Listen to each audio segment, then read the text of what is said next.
Hey everyone, welcome to another edition of The Bullet. My name is Paul Lathrop. I'm the Deputy Director of New Media for the Second Amendment Foundation. Little bit of a different look for The Bullet today. We've got two people joining me today. Up first, Tom Knighton. This is his normal day. Tom is what I call the attitude behind Bearing Arms.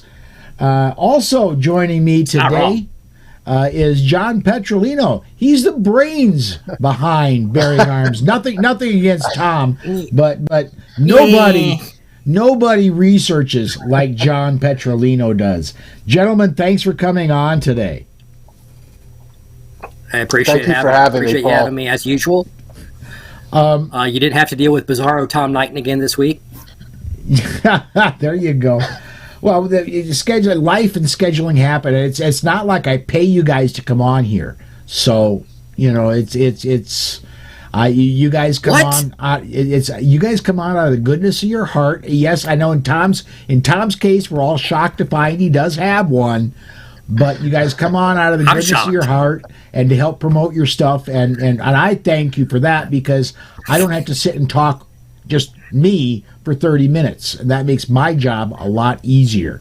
So let me get social media hooked up here. Everything should be hooked up except for Facebook, which is really wonky in that it won't let me hook up until after we go live. So well, you know, Facebook's not letting me get notifications here lately, so yeah, who knows what. And we're already getting, as soon as I get, yep, we already got comments coming in. Let me see if I can get, and Charlie wants to know, we're already getting comments coming in. Let me see if I can get them coming in. There we go. Good evening, gents. Do you shop at the same hat store? Same shirt store, too. There you go. This is called a uniform. Oh, you got one of those jobs. Hey, I'm a blue-collar kind of guy. All right. I want to get started. Today, the White House had a big to-do. They had all of their voters show up at the lawn of the White House, out on the West Lawn. Both of them?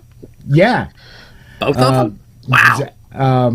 And they announced a big push for gun control, and the thing that got me is Biden wasn't the first one to speak. They held him and they held him and they held him. But I've got several clips, and I did not get through the whole thing simply because my frustration level would not allow. I got 5 clips that I'm going to play, and we'll probably play more tomorrow. But today, there are 5 clips I want to play, and there's some good stuff in here out of what I was able to get from from Biden's speech. And I'm going to say this because inevitably there are a few people who watch that are, oh my goodness, copyrights, and I'm getting this from the whitehouse.gov feed. That is a public feed. You cannot copyright whitehouse.gov stuff. So guess what? Public domain, I can use it. And even then, it's fair use because we're commentating over it. There you go. So here is the first clip. Here we go. I've seen firsthand how our nation's epidemic of gun violence has been driven by the proliferation, of guns in our communities, and increasingly in recent years by the proliferation of ghost guns. Ghost guns can be purchased on the internet and assembled at a kitchen table. They can be bought without a background check by people who otherwise would be legally prohibited from gun ownership: domestic abusers, gun traffickers, individuals convicted of violent crimes, and even young children. Traditional guns are required to have serial numbers, which can help law enforcement identify a firearm that has been stolen from its lawful owner or found at the scene of a crime. Ghost guns have no serial numbers. They are practically untraceable. making it more difficult for law enforcement to hold to account those who use weapons to do violence. Because of... All right, I'm gonna cut in there, simply because, look, it does not make a gun untraceable. If you fire a projectile out of a rifled barrel, that bullet and that barrel are married forever. Forensics testing can marry those two. They are not untraceable. Now, you actually have to find the firearm and you have to find the bullet. It's always been that way. And the tracing thing, all right, if you sell a gun in a state that doesn't have universal background checks, the tracing's shot right there. Mm-hmm. If the gun is stolen, tracing is shot right there. And guess what? 90%, probably 90% of, and I don't have a firm numbers on this. This is me rounding and guessing. But most firearms that are used in criminal enterprises are either stolen or straw purchased. Meaning the tracing doesn't do you a whole hell of a lot of good. And that's also traditionally you have the criminal element is going to obliterate the number anyhow. So they'll scratch off the serial number. And what's also grossly inauthentic, and I think everyone would agree, is they're counting some of these so-called ghost guns as firearms that have the serial numbers removed. And that's more smoke and mirrors, more scare tactics.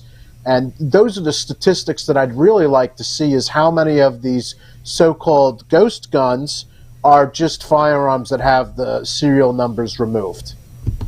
Yeah. Well, there's another statistic that's interesting, and it came up in a news report talking about Illinois' proposed ban on these guns. And they actually, it was weird because they actually gave us some hard numbers that were interesting. Since 2016, there have only been 325 homicides committed with so-called ghost guns. That's fewer than the people who are killed accidentally with a firearm each year. Based on the entire weekend in Chicago, right? Right. You look at the number of homicides committed between 2016 and 2021, and it works out to 0.36% of homicides are carried out with these supposedly the scourge of the underworld, the preferred gun of criminals, the ghost gun. 0.36% is statistical noise. Yes, it is. You're looking at over 84,000 homicides, and you're going to completely freak out over 325? Seriously? Let me get a couple comments in here real quick, because they're I knew they would. They're just flying in. Pacific Northwest Woods, 400 million guns. If they were the problem, you would know. And George Geller says, whenever I'm shot, I feel so much better knowing it was with a stolen gun instead of a homemade ghost gun. Right? One of the things I always say is that, like when they talk about, we need to end gun violence, it's like, focus on violence, because nobody feels better because their loved one was stabbed to death instead of shot. Right. Well, I'm going to miss my daughter, but at least she wasn't shot. She was just stabbed 73 times. Exactly. And thank goodness that she was beheaded instead of, shot in and then it was over quickly. Steve Bratton said, tracing solves zero crimes. Ask the FBI. I got an even better example. Canada had a huge system where every gun they had ballistic trace. They had the ballistic. Every gun sold, they had fired, and they had the ballistic sampling, and they had it for years and years and years. They scrapped the system because in, I think it was 17 years, they had exactly zero crimes solved. They had the full gun registry. They scrapped it because it did not work and it was expensive as hell. Yeah, the only thing tracing kind of sort of can do is if a stolen gun is recovered, and when the original owner or the lawful owner reported it stolen with the serial number, it can be returned. But if it's recovered at a crime scene, especially a homicide, they're not getting the gun anyways, so it doesn't matter. It's this all this talk about tracing. You know, I have guns that you can't trace. Why? I bought them from a buddy. I have guns that can't be traced. Why? Because I wanted to buy them, specifically because they were pre-1968. And I wanted them because the government would never know where that they were there. So anyway, yes, am I paranoid? Probably a little bit. But I think that's really also why the ghost guns push is happening. Because a lot of folks in the Second Amendment community don't trust the government. They don't trust the Form 4473s will not be used for confiscation later, especially with the ATF trying to digitize all the old records, creating a de facto registry. Right. And so a lot of people buy these guns so they have something that cannot be confiscated. Yep. And they don't like that. And if the ATF is listening in, do I have one, at least one? Yep. Do I have 5? Do I have 18? Do I have 73? I don't know. I forget. Actually, I should correct that. I had those guns before the tragic boating accident. I was going to say, if the ATF is listening, I'd like to wish them a happy Valentine's Day. Love it. Charlie Chambers says, did Georgia governor sign permitless carry today, or will it be Tuesday? Is it law once signed or a waiting period? Thank you. Charlie, it is law once it's signed. It's law that very minute, is my understanding. And my understanding is it will be tomorrow. Yes. And as a Georgian, I'm freaking stoked. I bet. Let's get back. I'm so excited by this. Let's get back to the Biden pandering to his people on the West Lawn. You get this next. Let me get a clip drink up. first. Yeah, I hope there's vodka in there, dude. You're gonna need it. I'm part Irish. It's whiskey. Okay, here we go. Such critical step is reining in so-called ghost guns. These are guns that have no serial numbers. They are nearly impossible for law enforcement to trace. Many are sold without a background check. They're accessible to almost anyone. They often come in kits. They can be bought online. They can be assembled quickly with little or no training. That means that someone can convert parts in a box into a working gun with alarming ease. Now, we call them ghost guns because they can't be traced. But make no mistake, they are real. They can shoot to kill, and they do. For years, criminals have sought out these unmarked guns to murder and to maim. That's why the Attorney General has signed a rule that updates our regulations to keep up with changes in technology. The goal?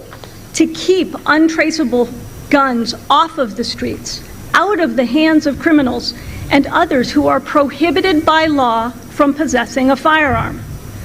Some of the key changes include updating old definitions to ensure that gun laws apply to all firearms, including ghost guns, requiring gun dealers to run background checks on kits containing parts that can readily be converted into a gun, facilitating tracing by requiring firearms dealers to apply serial numbers to existing ghost guns so that they then take into inventory. Because of these updates, law enforcement will have additional crime gun intelligence to stop gun violence, to seek justice for victims of violent crimes, and to get guns used in crimes off of our streets. Today's announcement is one of many efforts by the Department of Justice to protect our communities from violent crime and gun violence. We continue to go after and disrupt illegal gun trafficking networks. We continue to go after and hold accountable the most violent offenders.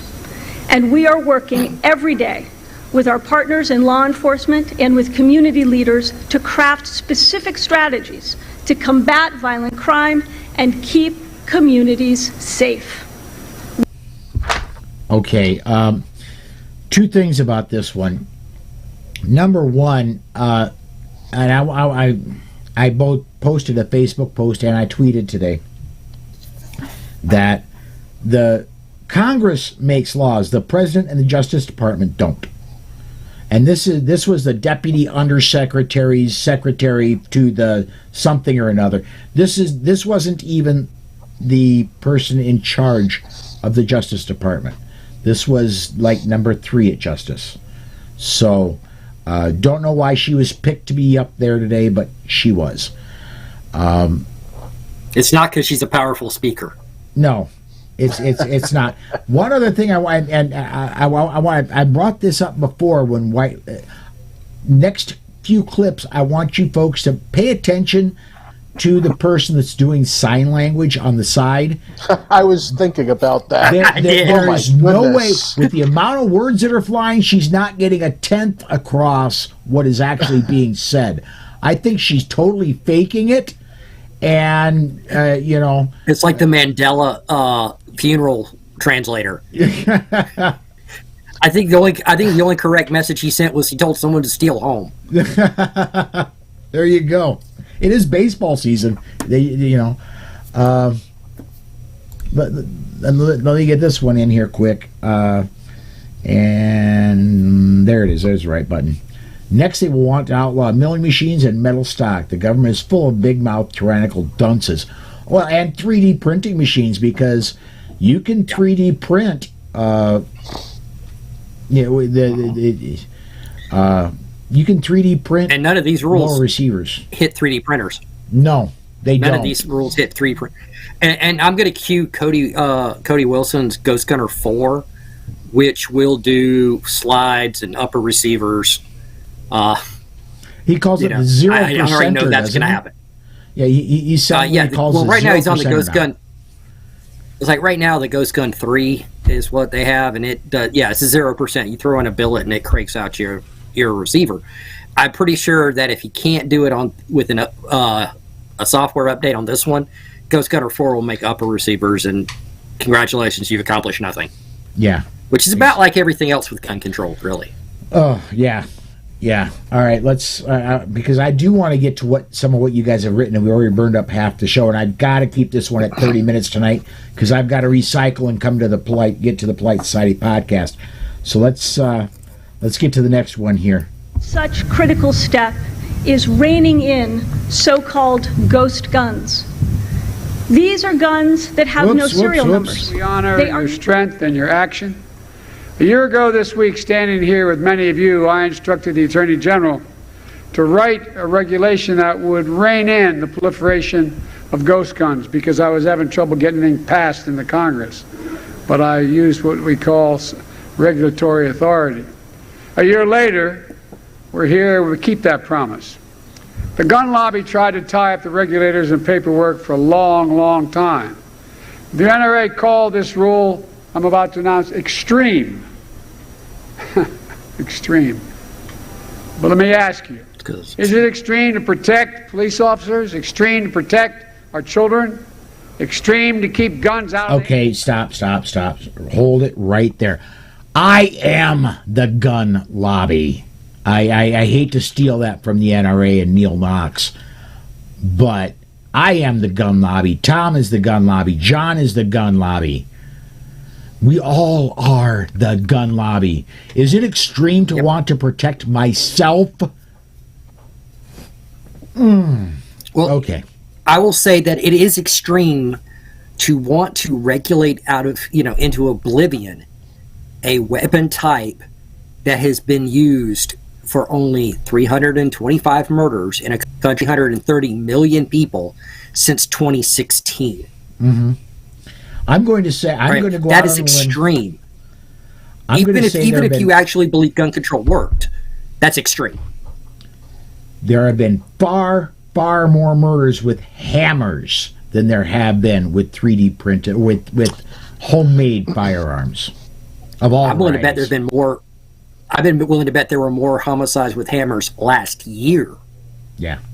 than in total. I think with the these guns. number comes to over like 300 or something like that. The bludgeoning and hammer murders annually is like over. Oh, excuse me, 300 for maybe rifles, and I want to say quadruple that maybe for hands, fists, and hammers. You know, so you're talking Yep. about maybe 1,000 a year. People that are just getting beat to death. Yeah. Now it's probably going to go back to the beginning of the clip, but I'm going to fast forward if it does. I'm going to put that last clip back in. If you notice it just jumping forward, that's me grabbing the button and moving it forward. I want to go to the last minute of the clip, and you'll see why as I do it. Here we go. We honor your strength and your action. For the parts you need, the direction of assembling a functioning firearm, you bought a gun. Take a look. Take a look at this. It comes in this package. You can see the picture down here maybe. This is the gun. It's not hard to put together. Little drill, hand drill at home. Doesn't take very long. Anyone can order it in the mail. Anyone. Folks. Okay, I don't know if you guys were able to see that. What was in the red in the back, that was the 80%. What he picked up was a functioning gun.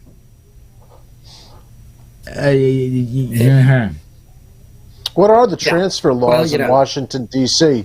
How does that work? Just curious. I don't know, but I do know he can be impeached for a felony if he just committed one. High crimes and misdemeanors. Yeah. Yeah, and it's if I did that in Washington D.C., I'd go to prison for a good long time. And the president is not above the law. No, not at. Well, let me rephrase that. In theory, he's not above the law. In reality, his son is. I mean, right. if Hunter didn't go into prison, why would Dad? Let's get. I want to get this one up here real quick. Do I need to register my Love's shovel as an AK-47 lower? I don't know. Charlie, coming up, you may have to. I will say this: as an employee of the SAF, the SAF's their tagline is "Winning firearms freedoms, one lawsuit at a time." I am very, very proud to work for the SAF, and I've not talked to anybody in Washington State today, but I would be stunned if there aren't lawsuits ready to fly, simply because this did not come from Congress. This come from executive actions. You cannot just will these things into existence, Mr. President. There are channels to do this. You cannot bypass Congress and just change definitions of law because you'd like to. Right, and there's nothing in a ghost gun kit that meets the definition of a firearm except the incomplete receiver. And it's not a complete receiver. Right. It's a piece of plastic with a gun-like shape. At some point, you've got to have a line of what constitutes a gun and what doesn't. And whatever line you draw, someone's going to take it just a little bit further. You go, okay, well, now it's 75. It's got to be at least, say, 75%. Someone's going to do a 74% receiver. Or a 50%, or Or they'll keep going. Or with stuff like the Ghost Gunner, okay, 0%. Yeah. You're not going to be able to successfully keep me from accessing a billet of aluminum. You're exactly right. And I think I'm gonna leave some of this for polite society tonight. By the way, tune back in here in about 35 minutes, and we will have polite society. I do want to talk something about what both of you have written about, and this is this Hawaii stuff. There is an officer in the Navy in Hawaii, and correct me if I'm wrong, guys, but he was stationed in Hawaii, wanted to bring his firearms to Hawaii where he lived as he was stationed there, and went through all the right, you had to be licensed to own firearms in Hawaii. He was going through that process, and Hawaii said, nope, you saw a you saw a psychologist or psychiatrist through the military because you were homesick. We need to make sure you're not effing psychotic. We're denying your license. Am I getting that one right? Pretty much. It really boiled down to he's denied amendment rights because he was homesick and he sought treatment.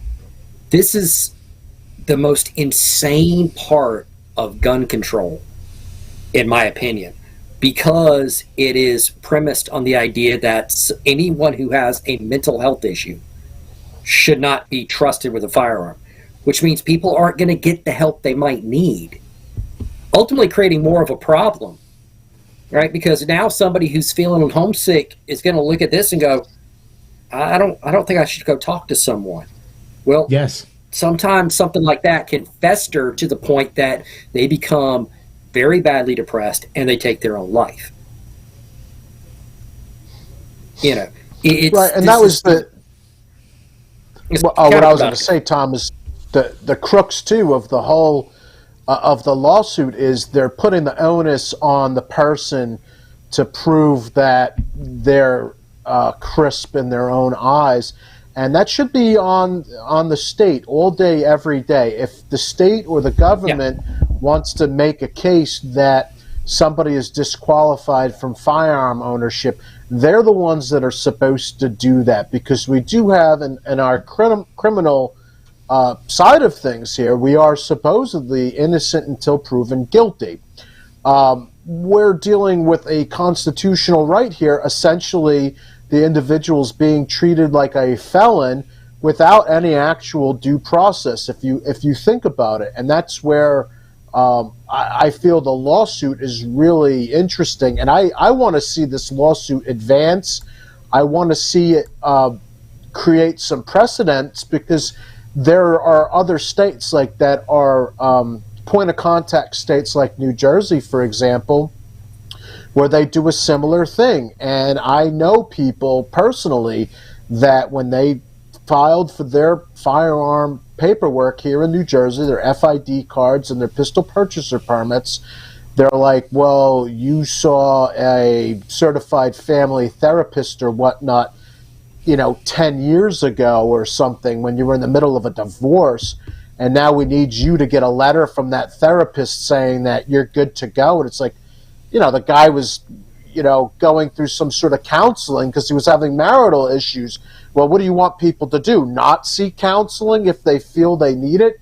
And I'll take it one step further. Are the people that are willingly seeking some sort of counseling the type of person that's going to be an actual problem? There's the facets to this, and the depth of the situation is endless. And I'm not saying that people that are adjudicated mentally defective should or shouldn't be in possession of firearms, but that's the threshold.